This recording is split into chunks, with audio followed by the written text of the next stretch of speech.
וואי, תקשיבו, אתם לא מבינים. אני עכשיו נכנסתי פה לאיזה אתר השוואות של חבילות טלוויזיה, ואני רואה שם אפשרות לחבילת טלוויזיה ב-53 שקלים לחודש. אנחנו בבית משלמים 199 שקלים לחודש, אז ממש הייתי בשוק שראיתי את זה. הנה, תראו בעצמכם. אז הנה, אתר סמארטקאט, חבילת טלוויזיה ב-53 שקלים לחודש.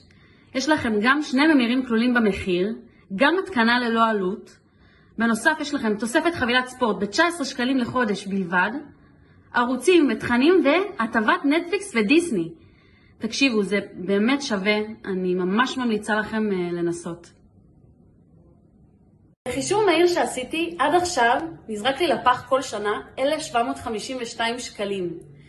הקטע שבחבילה של ה-53 שקלים לחודש, יש לכם את כל מה שיש בחבילה היקרה יותר.